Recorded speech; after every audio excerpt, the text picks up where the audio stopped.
So I will start with I'll just showcase some of the houses. So this is my mom's ancestral house where I grew up. I used to spend a lot of time during vacations here, but really never got into understanding the house and realizing its value, sort of a thing. All we did was play hide and seek in the main halls because they were large. And I've seen this house for the last 50 odd years and am quite clear on what has gone into maintenance and upgradation in this house. That's one key thing of maintaining these houses, which gives it its longevity in. Yeah, so as I was mentioning, this was the house I've grown up sort of in this house. And I've understood the maintenance that has gone into it. But exactly 25 years back, somewhere in 2000, this is a house of the Costavias family, which I was professionally engaged in undertaking the restoration of this house. So this is something very unique. This is the entrance gate, which looks like the frontispiece of a chapel, but it's just the entrance gate to the house. And here we had done the entire restoration, right from the oyster shell windows to the flooring. So this was my first professional engagement with a Goan heritage house, so to say. We did the restoration of the furniture in this house. And here we have changed the entire flooring. This is also a unique piece in the house.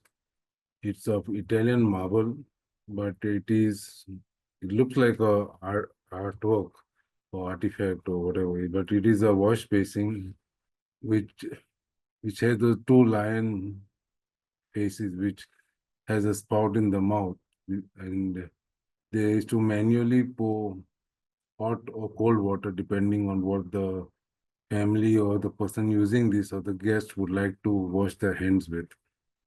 This is a unique piece not seen in any other houses, but it is still there. It is restored and it is still there in this house. So I'm going to run through a few elevations to explain why the Goan house is very unique. And basically, there are different styles of windows. We have the oyster shell windows, then we have the just glass panel windows, then we have some unique railings, and railings initially were mostly in wood.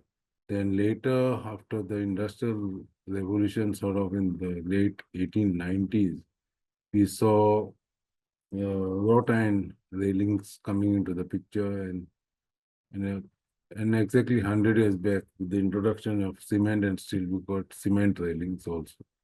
Now, everybody is now, when they see these Goan houses, the elevations, and and if you notice, each house is different. I have till date not found any two houses to be identical.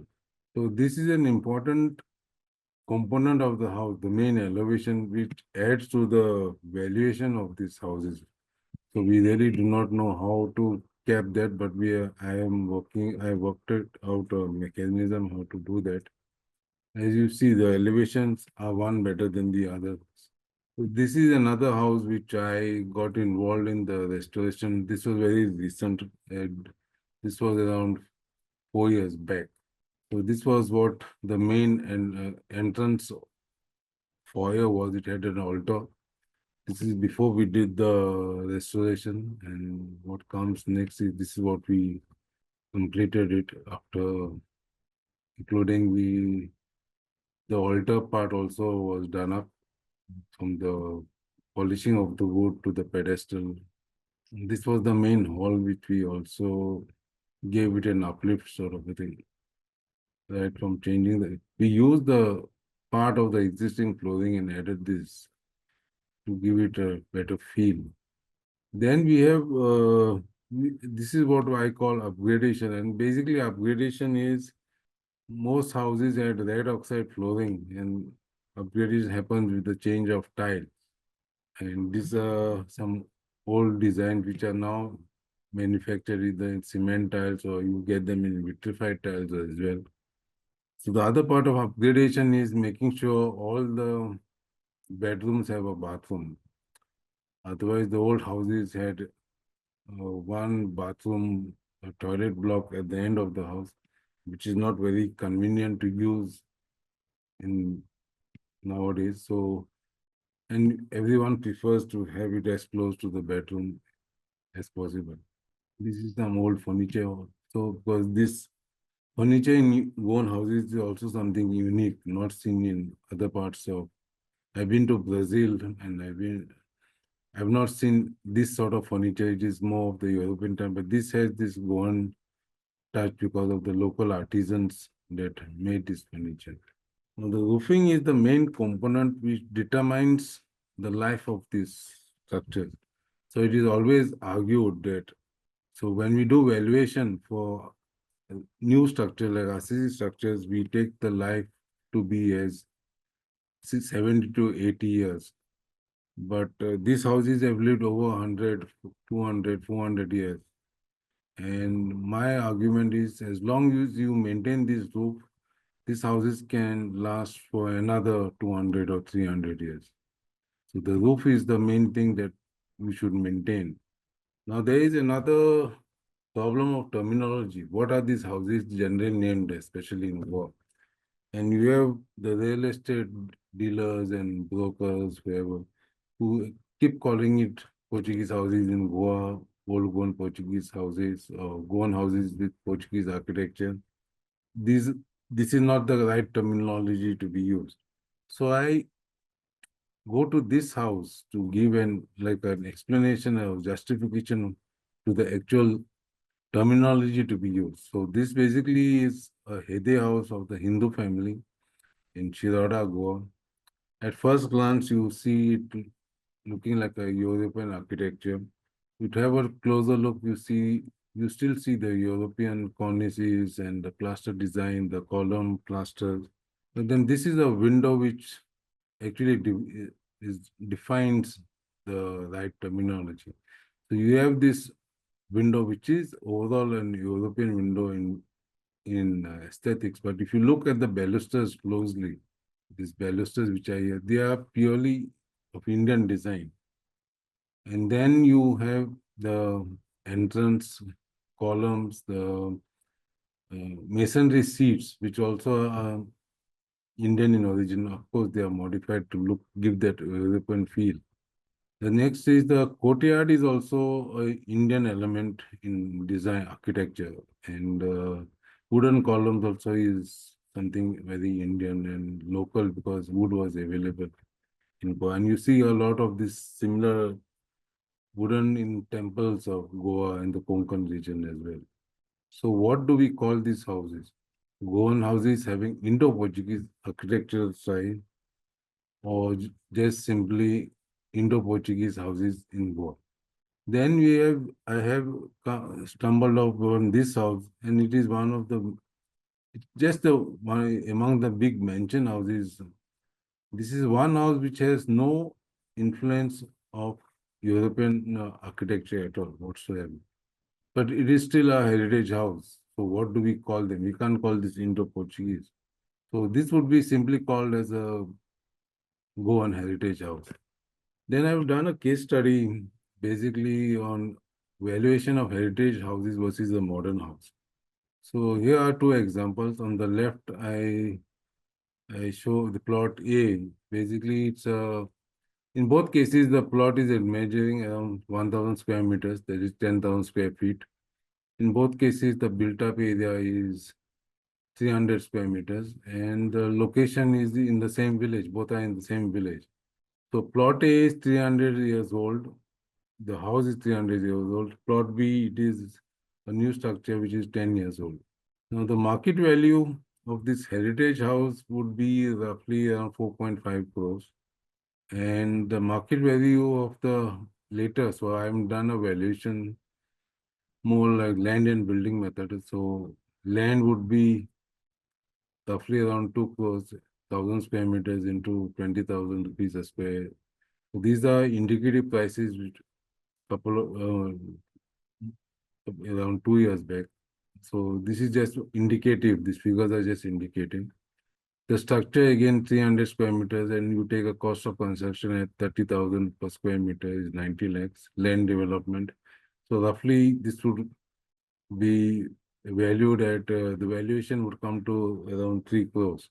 Then the other method is you take the built up area and convert it and multiply it by a real estate marketing factor. Like if you have apartments or villas being sold at 60,000 per square meter, it will come to 1.8 crores. But then the balance land area, which is free of FSI, would be another 700 square meters at 20,000. So this in this method, it will go to 3.3 crores. So there is a difference of roughly incremental value of incremental premium value for a heritage house of 1.2 crores. Now, but we need to capture that incremental value on how we can justify it. It's basically you also like if you compare a vintage car to a normal car, a vintage car would give you a premium in terms of value. But here I've tried to devise a system on basically justifying that premium value.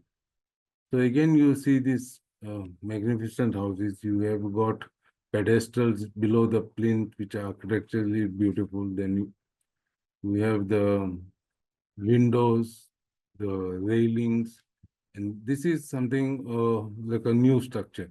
It probably is built to try to give it some sort of a Goan look or a European sort. But this is a 10-year modern villa. Now for the purpose of capital gains, we also try to take cost of construction per square meter in 2001. So an RCC frame structure, as per the PWD print rates, would be 8,000 per square meter cost of construction, and a load-bearing structure would be 7,000. So then you have, so I'm running through the elements which add to the value of this house. One is this decorative compound wall. This is not easy to build. It comes with a cost. All these compounds I was using. Then the height of plinth. This is another major factor because the average height of plinth ranges anywhere from 4 feet to 7 feet. And that gives the grandeur to the entry of the house. This particular house is the figurative house with the highest plinth which I have come across of close to 7 feet. And then you have the masonry seats in various combinations, single seats or sofa seats, which also add to the cost. In the balcony, the entrance has some ornamental column designs, which again come with the cost. So we have to identify each element, various elements like this. Then the plaster designs are also very intricate. Then you have the cornices, which is also intricate. And this is, mind you, done manually in those days. There's no foam work used or it's done manually layer by layer. And yes, all this comes with a cost. So this is also something unique that you have below the plinth, this column. So the plinth is quite high. In this case, it is close to 5 feet. But they made a decorative element in for the plinth itself. These are wooden railings for the step-out verandas. Again, some decorative columns. And all these elements add to the appearance of the facade, and it's and also increases the cost of construction. Again, intricate decorative ornamental plaster designs. So there's so much already seen, and we are still at the balcony of the house. We have not yet entered the house. These are some tile works done on the columns. This is a wooden, little more than a foot in diameter, but solid wood carved, and this is the basaltic stone from Vasai. Was predominantly used during the regime, especially in Goa, old Goa. There were a lot of all the developments of old Goa had this stone. And the oyster shell window is something also which is unique in Goan houses. And again, all this comes with a cost.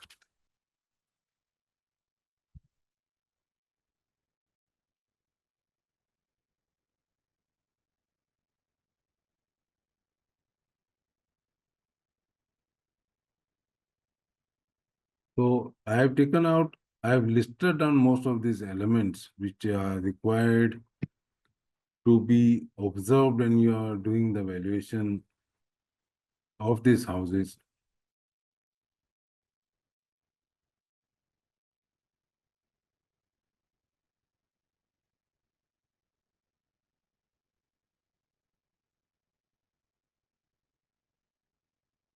Again, the wooden railings.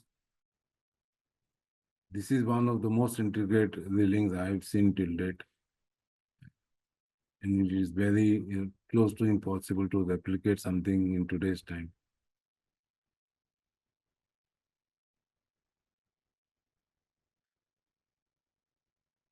This is a unique window. The top part of this is purely for ventilation of light. This opens up as a window, so air, light, whatever goes to this. This is also very artistically done, but this is purely for air ventilation. And this was done and this was probably done when the house was built. And at that point of time, they would be normally sleeping on the floor, so they needed air ventilation at that level. Later on came the furniture, but this is a very artistic window on the whole. But each panel of it from cut into three portions is each has its own function sort of, besides being decorative as well.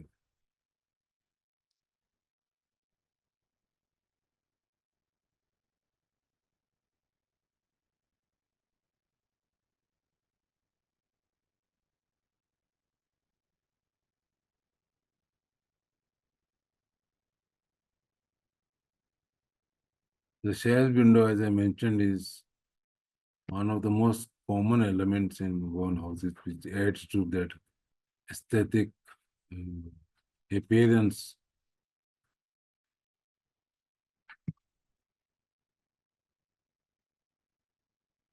Then we have again this head mold above the window, which is again something borrowed from church architecture.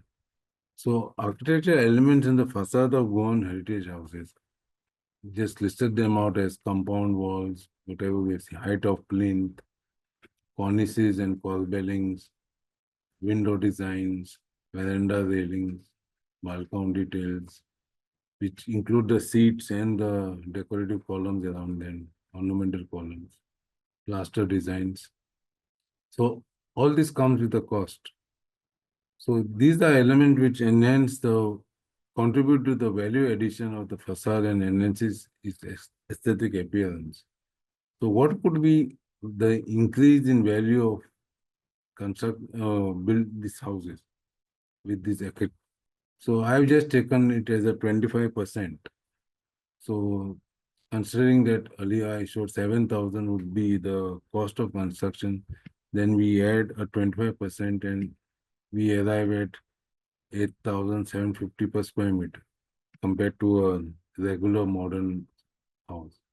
And this particular house here, this is part of the compound. This is part of the compound of which I gave an example with the elevation of the house, columns in the veranda.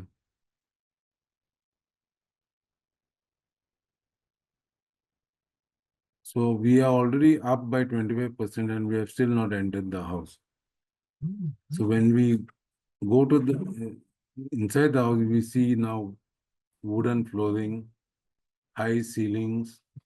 Again, of course, furniture is something we cannot, and upholstery is something we cannot consider during valuation of land and building because these are movable items. But then they give that feel to that house, to all the houses sort of.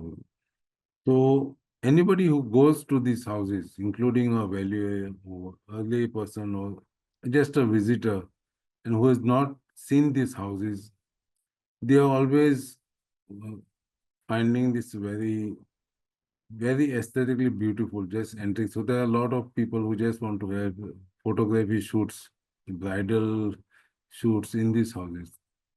Chandeliers were imported from Belgium in those days. So when we enter these houses as with a human mind or whatever, even if we are values, we are confronted with something which I call, it's very beautiful. So we are already in awe with these houses.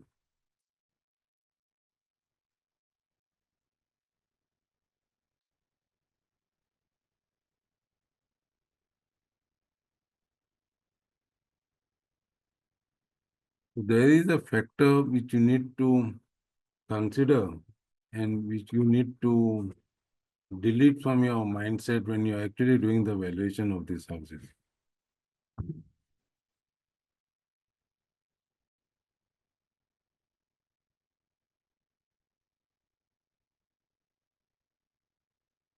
These are dining rooms, the chapels and altars seen in some of the Catholic houses.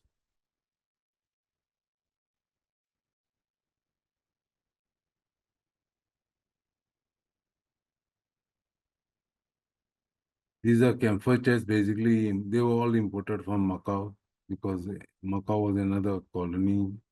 So, yes, so the factor we should consider is we get a feeling like what I call a wow factor. So we actually have to change our mindset and value these structures, houses, as though there was nothing inside it. They were empty because all movable items cannot be taken into consideration for the for valuation part of it. So we have to assume that they are empty houses. And that's something that's a challenge for all of us because when we enter these houses, it's filled with furniture, tiling, flooring, upholstery, which adds to the glamour of the interiors of the house. Now I'm running through some of the floorings. These were Italian floorings bought in those days. Now if you my cost of construction is 7,000, but if I try to procure this even in 2001 and even as of today, it would cost us something for each color is one particular tile. So this would, as of today, it would be close to around 8 to 9,000 per square meter. And in 2001, if you had considered this cost would be something close to 2,000 plus. So again, so this is the cost of this house which we did in 2000. And this tile in 2002, we bought it at 800 rupees a square meter. And we are still talking of construction cost being around 7,000. So one has to analyze what is the flooring. Now, these also are imported tiles. These were Spanish tiles which were imported. This is cast in situ. Again, it comes with a cost. You try to do this in today's time, with this sort of design would be around 5,000 a square meter. 2001, this was roughly around 2,000 a square meter. So this does not fit into the cost of construction, which we consider as 7,000. So we have to analyze all the elements in this house in terms, and flooring is one of the crucial elements which adds to the value.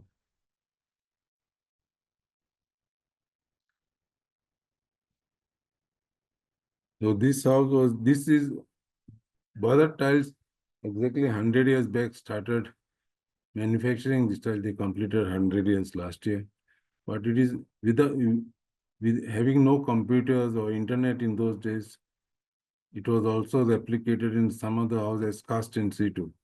Probably this was, so these are tiles which came later in the 1950s, just, and they were manufactured in Goa itself. However, this factory has closed down, but there are other companies who are imitating these designs. Again, this is cast in situ flooring. Wooden flooring was extensively used.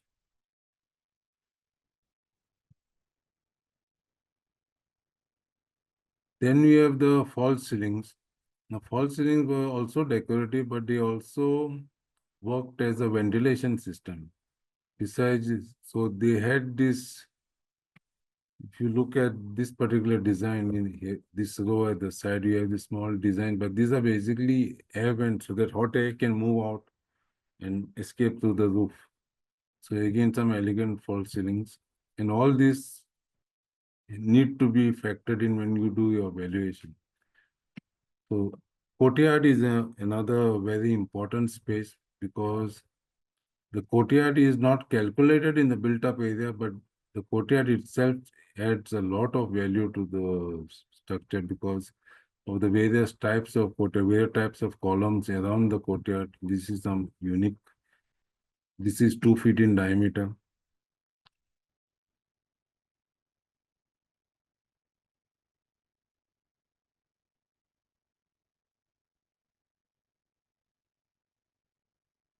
So I also done this layout of this particular house.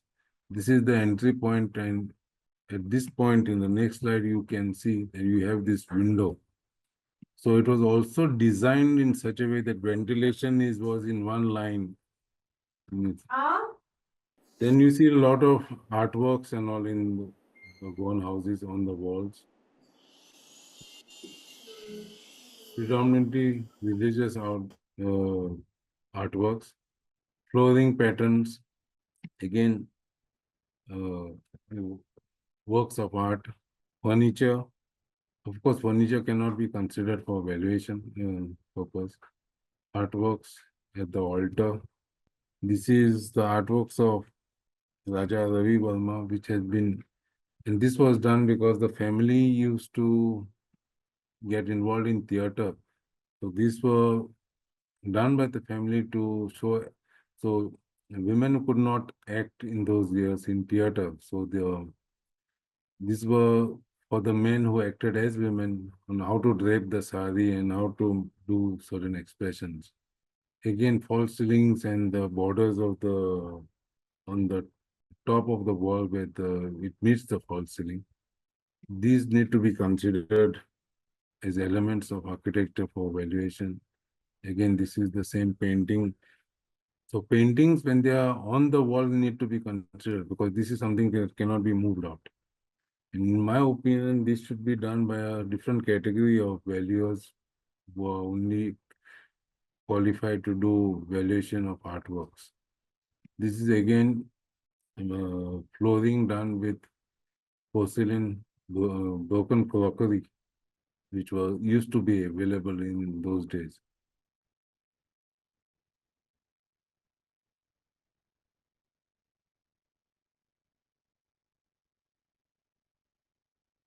These are basically religious depictions.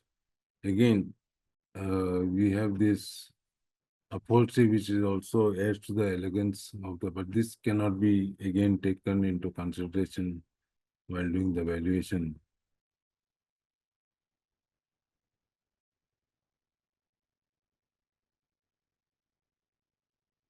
So interior elements and specifications, height of ceilings. So wall thicknesses of most of these houses is 50 centimeter to 60, roughly around 2 feet. So that's an extra cost again. Flooring, right from Italian flooring to Spanish and then cement flooring with designs, false ceilings, again, aesthetic, aesthetic elements as well as ventilation systems, courtyards, which I explained, artworks. Now again, this also comes with a cost. So how much do we add up? So I just conservative take it. So it has to be analyzed. The ideal way would be, again, this add to the value addition and the interiors and then aesthetic appearance. Now 2 feet walls to ensure the stability. They are actually over-designed houses which have a longer life, but again, you need to maintain your. So how much is the increase in value? So again, I take it around 25%. So it's another, then the total increase comes down to 50%. So 7,000 would become 10,500. But to get a very accurate get a very accurate figure, we normally would have to do a detailed BOQ, bill of quantities, and quantify the length of the cornices, the columns, the area of the false ceilings. So coming back to my first example, this incremental value of 1.2 crores gets justified by that roughly 50% increase in cost. But still there is that real estate pricing, which, because heritage now is also a niche market, like how we have a boutique store or a heritage, how we have vintage cars.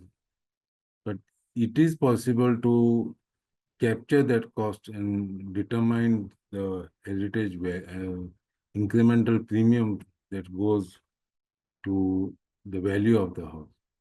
And architect elements, again, I'm just running back to the same thing, which these are the elements which need to be considered, because all of them are aesthetically, and as of today, it is almost impossible to get the labor to do such work, especially the cornices.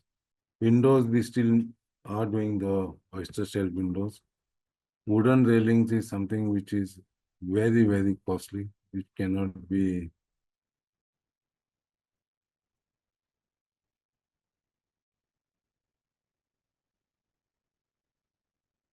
And the interior elements, I'm just running through them again, which adds to the value of this house in comparison to modern houses. So again, so that's about it, sort of thing. Just showing you some elevations which have been restored and done recently. This house also was restored. Maintenance of exposed masonry also is a challenge.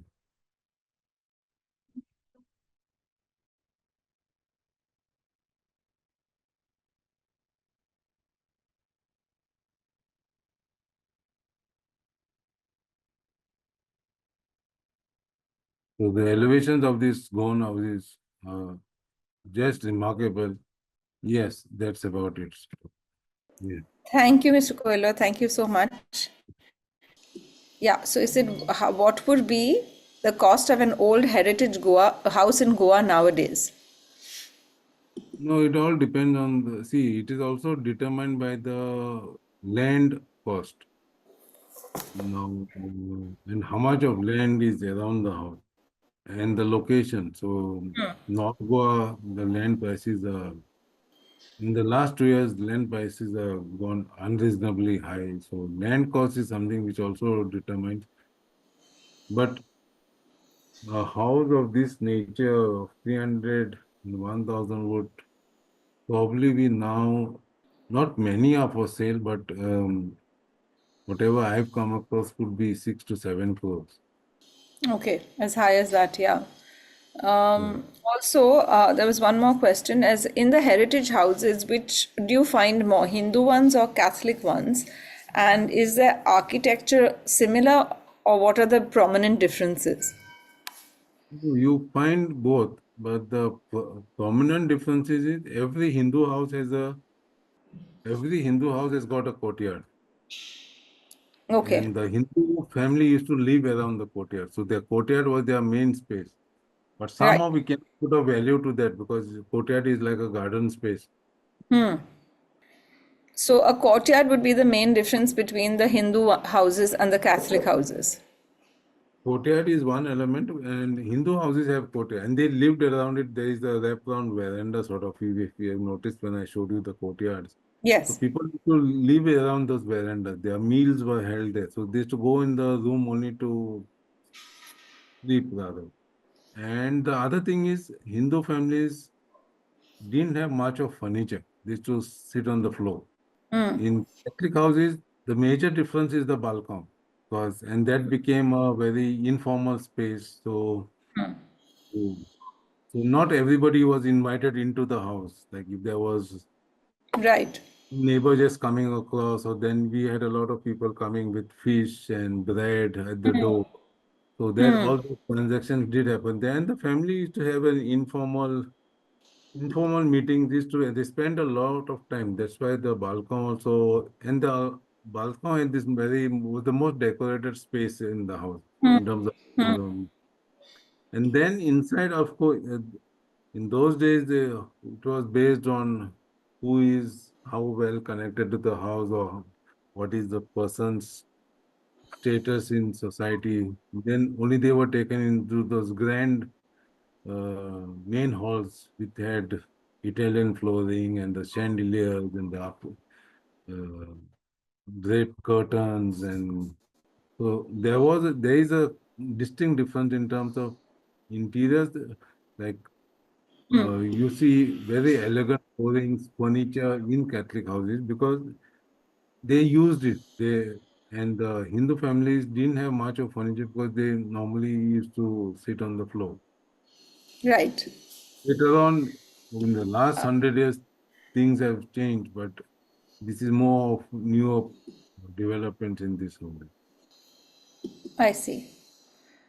Okay, thank you. Thank you for those answers. And I don't think we have any more questions, so we can wrap up the talk for today. But thank you so much for joining us. It was really enlightening. And like I said, some of the pictures were just beautiful. And I love visiting Warsaw. And when I see these houses, it's always like, oh, I wish I could have one. But at that price that you mentioned, I don't think so. But they were lovely pictures. And thank you so much. And thank you everyone for joining us. And we hope to see you next Saturday. So good night for today. And thank you again. Yeah, thank you.